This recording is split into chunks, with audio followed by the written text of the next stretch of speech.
السلام علیکم ورحمۃ اللہ وبرکاتہ۔ نحمده ونصلی علی رسولہ الکریم، اما بعد فاعوذ باللہ من الشیطان الرجیم، بسم اللہ الرحمن الرحیم، رب اشرح لی صدری ویسر لی امری واحلل عقدۃ من لسانی یفقہوا قولی۔ جنت کے بارے میں سورۃ قاف میں اللہ تعالیٰ فرماتے ہیں، وَأُزْلِفَتِ الْجَنَّةُ لِلْمُتَّقِينَ غَيْرَ بَعِيدٍ هَذَا مَا تُوعَدُونَ لِكُلِّ أَوَّابٍ حَفِيظٍ مَنْ خَشِيَ الرَّحْمَنَ بِالْغَيْبِ وَجَاءَ بِقَلْبٍ مُنِيبٍ ادْخُلُوهَا بِسَلَامٍ ذَلِكَ يَوْمُ الْخُلُودِ لَهُم مَّا يَشَاءُونَ فِيهَا وَلَدَيْنَا مَزِيدٌ۔ اور جنت متقین کے قریب کر دی جائے گی جو کچھ دور نہ ہوگی۔ یہ ہے جس کا تم سے وعدہ کیا جاتا تھا، ہر اس شخص کے لیے جو بہت رجوع کرنے والا، خوب حفاظت کرنے والا ہو، جو رحمان سے بن دیکھے ڈر گیا ہو اور رجوع کرنے والا دل لے کر آیا ہو۔ اس میں سلامتی کے ساتھ داخل ہو جاؤ، یہی ہمیشہ رہنے کا دن ہے۔ ان کے لیے جو کچھ وہ چاہیں گے اس میں ہوگا، اور ہمارے پاس مزید بھی ہے، یعنی اللہ کا دیدار بھی ہے۔ تو جنت کے حالات کے سلسلے میں ہم پڑھ رہے تھے۔ پھر جنت میں لوگوں کے کچھ رینکس بھی ہوں گے، جیسے جنت کے سردار ابو بکر اور عمر رضی اللہ عنہما ہوں گے۔ آپ نے فرمایا ابو بکر اور عمر جنت کے ادھیڑ عمر کے لوگوں کے سردار ہیں، خواہ وہ اگلے ہوں یا پچھلے، یعنی پچھلی امتوں میں سے بھی جو ادھیڑ عمر میں فوت ہوئے ان کے وہ سردار ہوں گے۔ حسن اور حسین رضی اللہ عنہما۔ ابو سعید خدری کہتے ہیں کہ رسول اللہ صلی اللہ علیہ وسلم نے فرمایا، حسن اور حسین اہل جنت کے جوانوں کے سردار ہیں، یعنی جو جوانی میں فوت ہو گئے۔ پھر جنتی عورتیں، جنتی عورتوں میں سب سے افضل ابن عباس کہتے ہیں کہ رسول اللہ صلی اللہ علیہ وسلم نے زمین پر 4 لکیریں کھینچی اور فرمایا، کیا تم جانتے ہو یہ لکیریں کیسی؟ لوگوں نے عرض کیا، اللہ اور اس کا رسول ہی بہتر جانتا ہے۔ آپ نے فرمایا، اہل جنت کی عورتوں میں سب سے افضل 4 عورتیں ہوں گی، خدیجہ بنت خویلد، فاطمہ بنت محمد صلی اللہ علیہ وسلم، مریم بنت عمران، آسیہ بنت مزاحم جو فرعون کی بیوی تھی۔ ابن عباس کہتے ہیں کہ نبی صلی اللہ علیہ وسلم نے فرمایا، مریم بنت عمران کے بعد جنتی عورتوں کی سردار یہ 3 عورتیں ہیں، فاطمہ، خدیجہ اور فرعون کی بیوی آسیہ، یعنی یہاں ترتیب تھوڑی فرق ہے۔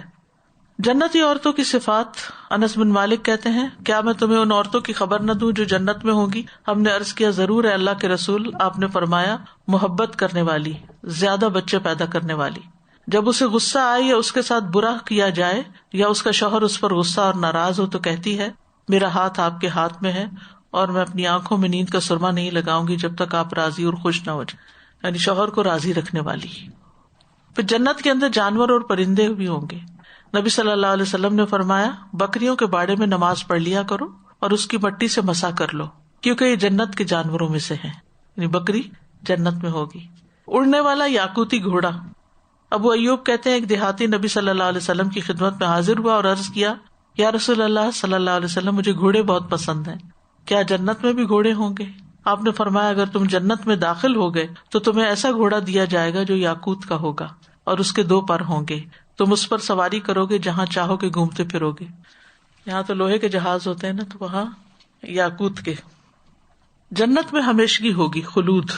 نبی صلی اللہ علیہ وسلم نے فرمایا، جب اہل جنت جنت میں اور اہل جہنم جہنم میں داخل ہو جائیں گے تو ایک آواز دینے والا ان کے درمیان کھڑا ہو کر پکارے گا کہ اے جہنم والو، اب تمہیں موت نہیں آئے گی، اور اے جنت والو، تمہیں بھی موت نہیں آئے گی، بلکہ ہمیشہ یہیں رہنا ہوگا۔ سورۃ الحجر میں فرمایا، لا يمسهم فيها نصب وما هم منها بمخرجين۔ اس میں انہیں نہ کوئی تھکاوٹ چھوئے گی اور نہ وہ اس سے کبھی نکالے جانے والے ہیں، تھکیں گے نہیں۔ کتنی مزے کی بات، اور کبھی نکالے بھی نہیں جائیں گے۔ دنیا میں تو کرائے کے گھر پہ دھڑکا ہی لگا رہتا ہے کہ کب کوئی نکلنے کو کہہ دے۔ جنت میں موت نہیں۔ سورۃ الدخان میں فرمایا، لا يذوقون يذوقون فيها الموت إلا الموتة الأولى ووقاهم عذاب الجحیم. جنت میں کوئی بیماری، تکلیف اور بڑھاپا نہ آئے گا. نبی صلی اللہ علیہ وسلم نے فرمایا، ایک آواز دینے والا آواز دے گا، اے جنت والو، بے شک تمہارے لیے یہ طے ہو گیا ہے کہ تم ہمیشہ صحت مند رہو گے، کبھی بیمار نہ ہوگے. تم ہمیشہ زندہ رہو گے، کبھی مرو گے نہیں. تم ہمیشہ جوان رہو گے، کبھی بوڑھے نہیں ہوگے. تم ہمیشہ آرام میں رہو گے، کبھی تکلیف نہیں آئے گی. بس اللہ سبحانہ وتعالیٰ کا فرمان یہی ہے، وَنُودُوا أَن تِلْكُمُ الْجَنَّةُ أُورِثْتُمُوهَا بِمَا كُنتُمْ تَعْمَلُونَ، اور وہ پکارے جائیں گے کہ یہ جنت ہے جس کے تم وارث بنائے گئے بوجہ اس کے جو تم عمل کرتے تھے. جنت کی سب سے بڑی نعمت اللہ کا دیدار ہے. سورۃ یونس میں اللہ تعالیٰ فرماتے ہیں، للذین احسنوا الحسنى وزیادہ، جن لوگوں نے نیکی کی انہی کے لیے نہایت اچھا بدلہ اور کچھ زیادہ بھی ہے، اور زیادہ الحسنى سے بڑھ کر ہے. نبی صلی اللہ علیہ وسلم نے فرمایا، جب جنتی جنت میں داخل ہو جائیں گے اور جہنمی جہنم میں داخل ہو جائیں گے تو جنتیوں کو پکار کر کہا جائے گا، اے اہل جنت، اللہ کا تم سے ایک وعدہ ابھی باقی ہے. جنتی کہیں گے، وہ کیا ہمارے میزان بھاری نہیں کر دیے گئے؟ ہمارے اعمال نامے ہمارے دائیں ہاتھوں میں نہیں دیے گئے؟ ہمیں جہنم سے بچا کر جنت میں داخل نہیں کیا گیا؟ تو اس کے جواب میں حجاب اٹھا دیا جائے گا. اللہ سبحانہ وتعالیٰ ان کے لیے تجلی فرمائے گا. اللہ سبحانہ وتعالیٰ کو دیکھنے میں کوئی چیز حائل نہیں ہوگی بیچ میں. نبی صلی اللہ علیہ وسلم نے فرمایا، انکم سترون ربکم عیانا، بے شک تم اپنے رب کو صاف صاف دیکھو گے. جنت میں جانے والا ہر شخص اللہ تعالیٰ کو دیکھے گا. ابو رزین کہتے ہیں، میں نے کہا یا رسول اللہ صلی اللہ علیہ وسلم، کیا ہم میں سے ہر ایک اپنے رب کو دیکھے گا؟ ابن معاذ راوی کہتے ہیں کہ کیا قیامت کے دن ہر شخص تنہا اللہ کو دیکھے گا؟ اور اس کی مخلوقات میں اس کی کیا مثال ہے؟ آپ نے فرمایا، اے ابو رزین، کیا تم میں سے ہر ایک 14ویں رات کے چاند کو الگ الگ نہیں دیکھتا؟ میں نے کہا کیوں نہیں؟ فرمایا، پھر اللہ تعالیٰ تو بہت عظمت والا ہے. چاند تو اللہ کی مخلوقات میں سے ایک مخلوق ہے، بس اللہ تو زیادہ بزرگ اور اعظم ہے. اہل جنت کو اللہ تعالیٰ کے دیدار سے بڑھ کر کوئی چیز محبوب نہ ہوگی. یعنی سب سے زیادہ ان کو جس چیز سے خوشی ہوگی وہ اللہ تعالیٰ کو دیکھنا ہوگا. نبی صلی اللہ علیہ وسلم نے فرمایا، جب تمام جنت والے جنت میں چلے جائیں گے تو اس وقت اللہ تبارک و تعالیٰ ان سے فرمائیں گے کہ کیا تم مزید کچھ چاہتے ہو؟ وہ جنتی عرض کریں گے، اے اللہ، کیا تو نے ہمارے چہروں کو روشن نہیں کر دیا؟ تو نے ہمیں جنت میں داخل نہیں کر دیا؟ کیا تو نے ہمیں دوزخ سے نجات نہیں دی؟ تو رسول اللہ صلی اللہ علیہ وسلم نے فرمایا، پھر اللہ ان کے اور اپنے درمیان سے پردے اٹھا دے گا. جنتی اللہ کا دیدار کریں گے تو ان کو اپنے رب عز و جل کے دیدار سے زیادہ کوئی چیز پیاری نہ ہوگی. پھر خاص طور پر ہر جمعہ کو جو یوم المزید ہے، اللہ سبحانہ وتعالیٰ کے چہرے کا دیدار ہوگا. انس بن مالک کہتے ہیں، رسول اللہ صلی اللہ علیہ وسلم نے فرمایا، میرے پاس جبریل تشریف لائے اور ان کے ہاتھ میں سفید شیشہ تھا جس میں ایک سیاہ نقطہ تھا اور دبا تھا. میں نے کہا، جبریل یہ کیا ہے؟ انہوں نے کہا، یہ جمعہ کا دن ہے. میں نے کہا، یہ اس میں کالا دبا اور نقطہ کیا ہے؟ انہوں نے کہا، یہ وہ گھڑی ہے جس میں قیامت قائم ہوگی، اور جمعہ کا دن ہمارے دنوں میں افضل اور سردار ہے، اور اسے ہم قیامت کے دن یوم المزید کے نام سے پکاریں گے. میں نے کہا، تم اسے یوم المزید کے نام سے کیوں پکارو گے؟ تو انہوں نے کہا کہ آپ کے رب نے جنت میں ایک وادی بنائی ہے جو سفید مسک سے بھی زیادہ خوشبودار ہے. پر جب جمعہ کا دن ہوگا تو اللہ تعالیٰ اعلیٰ علیین سے اپنی کرسی پر نزول فرمائیں گے.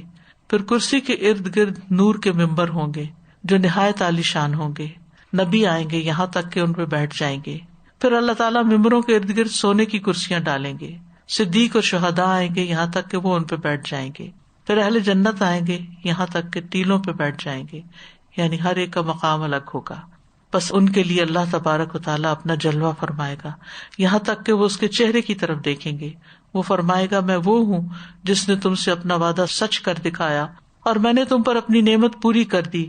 یہ وہ مقام ہے جس میں اپنے بندوں کی تکریم کر رہا ہوں، ان کو عزت دے رہا ہوں، سو تم مجھ سے مانگ لو. چنانچہ وہ یہ سوال کریں گے کہ اللہ تو ہم سے راضی ہو جا. اللہ تعالیٰ فرمائے گا، میں راضی ہوں.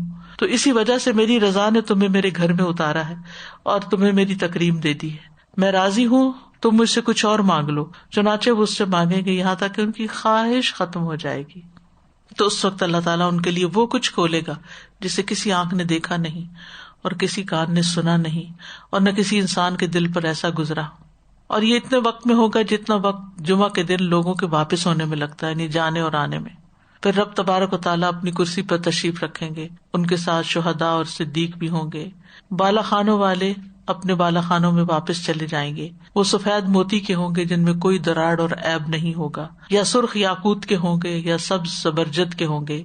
ان میں سے ہی اس کے بالا خانے اور کمرے اور دروازے ہوں گے، جس کی پیچھے ہم ڈسکرپشن پڑھ چکے ہیں کہ اندر سے اندر مزید نکلتے جائیں گے.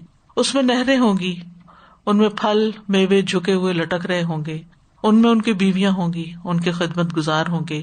وہ جمعہ کی طرف جانے سے بڑھ کر کسی چیز کے محتاج نہیں ہوں گے، اور وہ اس میں مزید کرامات حاصل کر لیں گے. اس میں مزید اللہ تبارک و تعالیٰ کا دیدار حاصل کریں گے. اسی لیے اس دن کو یوم المزید کے نام سے پکارا جائے گا. استاذہ ٹائم مینجمنٹ ہے. میں سوچ رہی تھی اگر انسان صرف یہ سوچے معاملہ ہے، لوگوں سے کوئی کام ہے، وقت کا استعمال ہے کہ مجھے یہ وقت کو اللہ کے دیدار کے کاموں کے لیے استعمال کرنا ہے، تو خود بہت فوکس میں بھی فائدہ ہوگا. بالکل.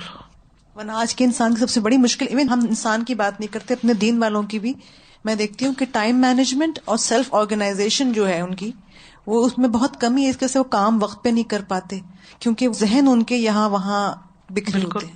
اسٹیون کوے نے کہا تھا نا 7 ہیبٹس آف سکسیسفل پیپل جو ہے ہائیلی افیکٹو پیپل، تو اس میں ایک they keep and in mind, یعنی انجام کو سامنے رکھ کے کام کرتے ہیں. تو اگر ہم جنت کو سامنے رکھ کے کام کریں نا تو کوئی کام مشکل نہ لگے. تو یہ تھا جنت کا بیان، جس میں سب سے ہائیسٹ ڈیلائٹ جو ہے وہ اللہ سبحانہ وتعالیٰ کا دیدار ہوگا. لیکن اس کے لیے اللہ سبحانہ وتعالیٰ ہم سب کو نصیب کرے. وَأَسْأَلُكَ لَذَّةَ النَّظَرِ إِلَىٰ وَجْهِكَ. ظاہر ہے کہ اعلیٰ ترین چیز کو حاصل کرنے کے لیے پھر محنت بھی اتنی ہی کرنی پڑتی ہے، اتنی ہی قربانیاں بھی کرنی پڑتی ہیں. تو اس لیے انشاءاللہ کل کا ہمارا ٹاپک ہوگا جنت میں لے جانے والے اعمال، اور ساتھ ہی کچھ ہم انشاءاللہ تعالی آراف والوں کے بارے میں بھی بات کریں گے کہ کچھ لوگ جنت میں چلے جائیں گے اور کچھ جہنم میں، اور کچھ بیچ میں آراف میں ہوں گے جو بعد میں جنت میں جائیں گے. وآخر دعوانا ان الحمد للہ رب العالمین. سبحانک اللہم وبحمدک، اشہد ان لا الہ الا انت، استغفرک واتوب الیک. السلام علیکم ورحمۃ اللہ وبرکاتہ.